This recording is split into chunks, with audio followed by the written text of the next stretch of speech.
আসসালামু আলাইকুম। কেনে আছে বন্ধুসকল? আলহামদুলিল্লাহ মই ভালে আছোঁ। আজি অন্য এটা ভিডিঅ' লৈ আপোনালোকৰ ওচৰলৈ আহিছোঁ। আজি শবে বাৰাত হয়। শবে বাৰাতত মা আৰু আব্বা আৰু ভণ্টি লগ লাগি মছজিদত এটা চিন্নি দিছে, মানে নিৱাজ আছে মছজিদত আজি। মছজিদৰ নিৱাজৰ খানাটো মানে আব্বা আৰু ভণ্টিয়ে লগ লাগি দিছে। আমি কি কি যোগাৰ কৰি ঘৰৰ পৰা পঠাই দিছোঁ আপোনালোকক আজি দেখাম হা। যোৱাকালিৰ পৰা তৈয়াৰ কৰি আছিলোঁ তৈয়াৰী। গোটেই ভিডিঅ'খিনি আপোনালোকৰ ওচৰত আজি দেখাম। যদি মোৰ ভিডিঅ'টো চাই আপোনালোকে ভাল পাইছে, লাইক, কমেণ্ট, শ্বেয়াৰ আৰু ছাবস্ক্ৰাইব কৰিব। আজি শবে বাৰাত হয়। শবে বাৰাতৰ দোৱা হ'ব মছজিদত।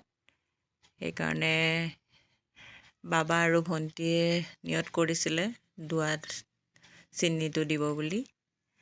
সেইকাৰণে 2টা ব্ৰইলাৰ আনিছে, ডাঙৰ ডাঙৰ। এটা ব্ৰইলাৰ 4 কিলোকৈ আছে। 2টা মুৰ্গী 8 কিলো, টোটেল 8 কেজি। কাটি কুটি চাফা কৰিছোঁ। মই আৰু আব্বাই চাফা কৰিলোঁ, কাটি কুটি আব্বাই হালাল কৰিলে। এতিয়া আমি কাটিম। কাটি ঘৰতে মানে গোটেইখিনি ৰেডি কৰি পঠাই দিম আৰু তাতে যাতে খালি বনাবহে পাৰে আৰু, যিহেতু মছজিদত মতা মানুহে খানা বনাব। সেই সকলোখিনি ঘৰৰ পৰাই মানে যোগাৰ কৰি পঠাই দিম। এয়া মই আৰু আব্বাই আগদিনা ৰাতি, যোৱাকালি ৰাতিয়ে তাৰমানে মাংসখিনি কাটি কুটি ফ্ৰিজত ভৰাই ৰাখিছিলোঁ। আব্বাই মই বহি বহি কাটিছোঁ আৰু তামোল দিছে মোক আব্বাই খাবৰ কাৰণে। এয়া মাংস কাটি আছোঁ যে মুখখন বেয়া লাগিব, সেইকাৰণে আব্বাই মোক পাণ দিছে খাব, লগতে অলপ চূণ। কৈছে এখন তামোল খাই ল, মুখখন ভাল লাগিব। মই এখন তামোল খাই লৈছোঁ। আব্বায়ো খাইছে এখন তামোল, ময়ো খাইছোঁ। খাই লৈ দুইজনে এতিয়া মুৰ্গী কটাত লাগিম। ধুনীয়াকৈ কাটি কুটি ফ্ৰিজত ভৰাই থ'ম, যিহেতু আজি শবে বাৰাত। সেইকাৰণে যোৱাকালি আমি গোটেইখিনি ৰেডি কৰি থৈ দিছোঁ আৰু মছলা বটা, আদা নহৰু, সেইটো জিঞ্জাৰ গাৰ্লিকবিলাকো মিক্সিত পেষ্ট কৰি থৈ দিছোঁ। সেয়ে মায়ে বহি বহি চাই আছে আমি কি কৰি আছোঁ। আব্বাই মই যে মুৰ্গী কাটি আছোঁ, মায়ে ওচৰতে বহি আছে।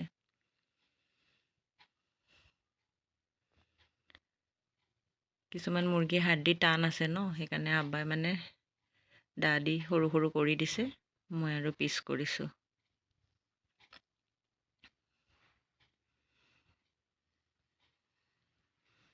ভালো লাগিছে কৰি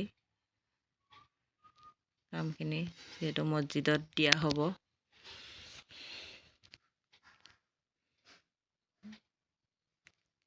অকলে নোৱাৰি, তাৰমানে মুৰ্গীটো বহুত ডাঙৰ। এটা মুৰ্গী 4 কেজিকৈ। অকলে নোৱাৰিয়ে। আব্বাওতো এজ হৈছে ন, সেইকাৰণে নোৱাৰে অকলে। মই আব্বাক হেল্প কৰি দিছোঁ।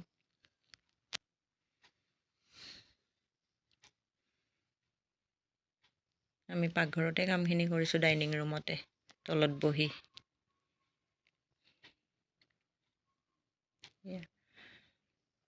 আব্বাই দা দি সৰু সৰু কৰি দি আছে, যিহেতু হাৰ্ডিখিনি অলপ টান হয়। মোৰ হাতত যে তেজ লাগিছে, মায়ে ভিডিঅ' কৰি আছে। অলৰেডি হৈ গ'ল, কাটি হৈ গ'ল। মই মাংসখিনি ছেপাৰেট কৰিছোঁ, স্কিনখিনিও ছেপাৰেটকৈ থৈছোঁ, আৰু হাৰ্ট লিভাৰখিনিও এক্সট্ৰা কৰি থৈ দিছোঁ। যিহেতু তাত মাংস পোলাও বনোৱা হ'ব, সেইকাৰণে হাৰ্ট লিভাৰখিনি দি নপঠাওঁ আৰু। সেয়া আব্বাই মোক মছলা দেখাইছে যে কি কি মছলা লাগিব, গোটেইখিনি আনিছে আৰু ৰেড চিলি, গৰম মছলা, মিট মছলা, পোলাও মছলা চব আনিছে আৰু ইয়াতে ৰিফাইন আনিছে আব্বাই।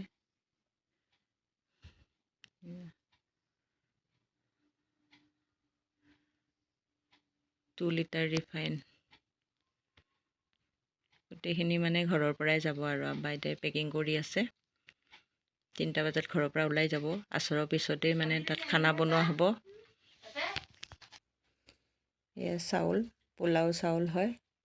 আব্বাই গোটেইখিনি বস্তু মানে বেগত ভৰাই ৰেডি কৰিছে। চিকেনখিনি ভৰাই দিছোঁ মই, এয়া পাত পত্ৰ য'ত যি লাগে মানে গোটেইখিনি মই ভৰাই দিছোঁ। এয়া আব্বাক মই অলপ আগবঢ়াই দিছোঁ। যিহেতু আমাৰ ঘৰটো অলপ পাহাৰত হয় ন, চিৰি নামিব লাগে, চিৰি নামি যাব লাগে কাৰণে আব্বাৰ অলপ অসুবিধা হয়। এইখন আমাৰ নেন' গাড়ী, ৰেড কালাৰ নেন' গাড়ী। এয়া মই হেল্প কৰি দিছোঁ, গাড়ীত উঠাই দিছোঁ। এইটো মোৰ ভতিজা হয়, দাদাৰ ল'ৰা। সি আব্বাক মছজিদত লৈ যাব এতিয়া। গোটেইখিনি বস্তু গাড়ীত ভৰাই মছজিদটো যিহেতু অকণমান দূৰত, আব্বা খোজকাঢ়ি যাব নোৱাৰে। এয়া গ'ল এতিয়া।